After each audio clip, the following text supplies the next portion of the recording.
So they say that patience is a virtue, right? Patience is a virtue. My grandmother always used to sing a song called Have Patience. And the lyrics were, have patience. So why is everybody so impatient right now? Well, yeah, the world is impatient, right? But a lot of things factor in, right? How you grew up, who you're around, right? What kind of job you're in, your personality type a little bit, right? Whether you're kind of angry person. But how much of that is ingrained and how much is trained? So in this video, I'm going to give you 5 ways that you can become more patient in your life. Sit tight.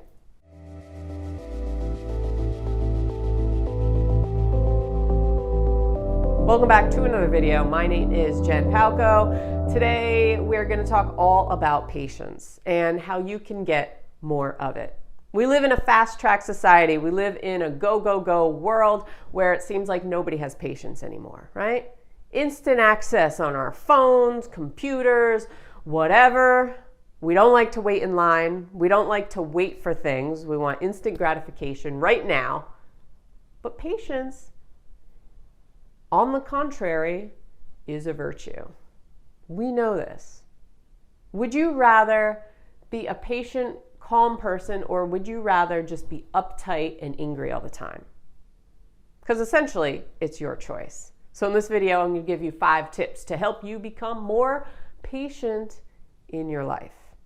Let's get into it. Number 1, know your triggers. Know what sets you off and why. Why it sets you off. Perhaps you grew up around controlling, impatient parents.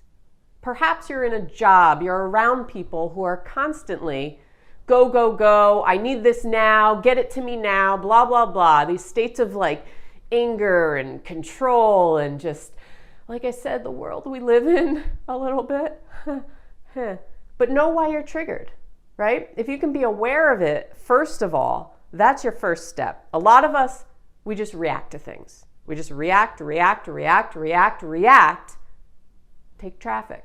We sit in traffic. We react. We curse the world. We curse God. We curse the car in front of us. We're in line at the doctor's office. Come on, man, I got stuff to do. Know your triggers. They're not that hard to figure out, right? What triggers you? What sets you off? Number 2, and you may not like this one, practice conscious breathing. Going back to step number 1, just because you have reacted all of your life in a certain way doesn't mean that you have to react that way today or tomorrow or for the rest of your life. We think that this is just the way I am. I'm impatient. I'm angry. I'm this, I'm that. We're all about putting ourselves into little shiny boxes, little labels. And we stay there. We don't think we could ever escape. No, just because you react doesn't mean you have to react today impulsively. So conscious breathing. And I don't mean like do a meditation in your car while you're sitting in traffic, but just take the reaction and go back into your body. Like a lot of times we're just reacting. We're not present with ourselves. We're not present with our body. So sometimes it helps just to focus on a few deep breaths if we can. Okay? It's like emotional eating. It's an impulsive thing. It's a reaction thing. I need to feel good right now. So what is going to be my drug of choice? Food. Okay? Cookies, candy, cake, whatever's sweet. That's going to be my drug. And the drug is going to fix me in a certain sense and make me feel better. It's going to alleviate some of that tension that I'm building up in my body. But the buildup of tension in your body is your own choice. It's your own just reacting to something. So if you can take a couple deep conscious breaths, it's going to help. Which leads me to number 3 is to shift the focus. So if breathing doesn't help, because it's not going to help a lot of people, because we're always in our head and we're going to be like, I can't do this. We get impatient with trying to breathe, essentially, even though it's a natural thing. Shift the focus and think about all the unnecessary drama and tension that you're putting in your body, okay? I'm all about theories, and I'm all about thinking of why you're doing something, and instead of giving you just tools, for you to kind of shift your focus and your thinking a little bit to a place where, okay, what is this really getting me? Okay, patient or impatient, nothing is going to change except my experience of the situation. So the reality is always going to be the same. If I get impatient, it's not going to move things farther along necessarily. Unless I'm taking action, I'm pushing people and blah, blah, blah. But that's a whole different thing. We're getting into violence there. I'm talking about being impatient in your head, in here, in this thing called the brain that is on overdrive all the time.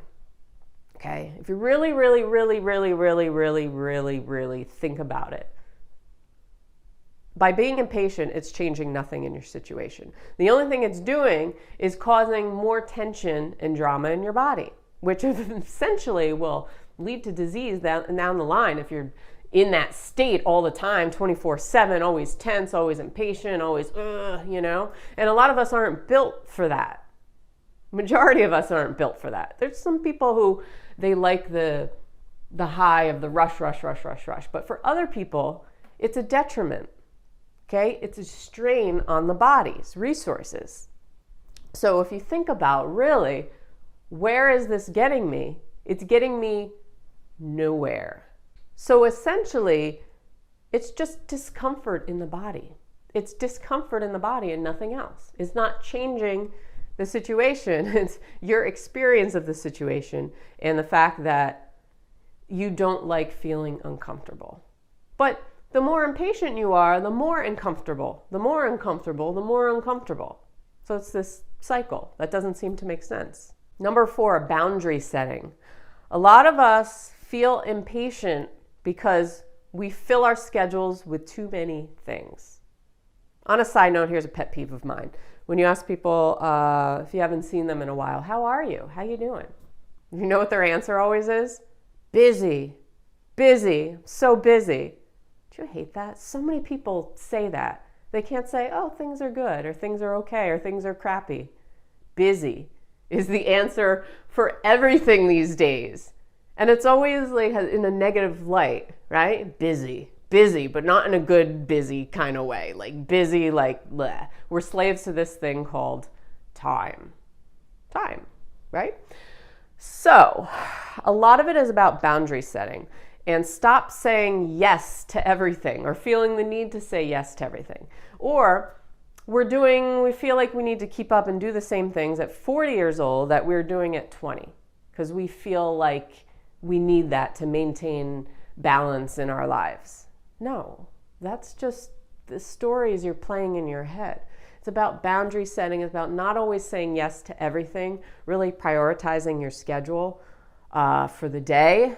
Like, what do I really need to do? What do I really not want to do that I'm saying yes to?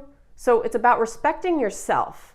Number 1, respecting yourself enough to set your boundaries with people. Because if you don't set your boundaries with people, then you're always going to feel either burnt out, you're going to feel rushed, you're going to feel impatient because you don't have time. It's basically going to change your whole demeanor, and not in a good way. So boundary setting is self-love and self-nourishment and self-care, and there is absolutely nothing wrong with it. And number 5, practice patience on purpose. So this is where it gets fun. This is where you start to bring out your new superpowers of patience and conscious breathing, and do it on purpose. Schedule an appointment with a doctor where you know you're going to wait 2 hours. See how you do. If you get a craving for food, wait 10 minutes. Go back into your body instead of being in here all the time. 10 minutes. If you can wait 10 minutes, wait 20 minutes, 30 minutes. See what happens. See if you still have that craving. Sometimes you don't, right? Because it's that impulsive reaction. Drugs, right? Same with that too. Craving. We're always in this state of craving something instantaneously because we're so used to it. We've been trained that way since birth pretty much, to always have. And it's hard right now because we're in this age of technology where I need, instant access to everything. When tickets go on sale, I need to get it right away. I need to get the newest phone right away. We're trained that way. So it's a little bit of untangling to get back to a place of patience. So test out your superpowers. Schedule an appointment with a doctor where you know you're going to wait. I don't even know if they make dial-up modems anymore, but you could try that route and see how you do. I know at first it's going to be hard because you're going to want to bang your head against the wall, but this is a test to see how you're doing. This is a test to see how you're doing. This is a test of you getting back to a place where you see that banging your head against that wall doesn't change anything, doesn't make the internet go faster. It's like if I have a plant and I planted seeds, by staring at it, being impatient, tapping my foot, does it make the plant grow faster? No, absolutely not. But this is the same thing for how you're viewing your life. So it's that impulse, the compulsion.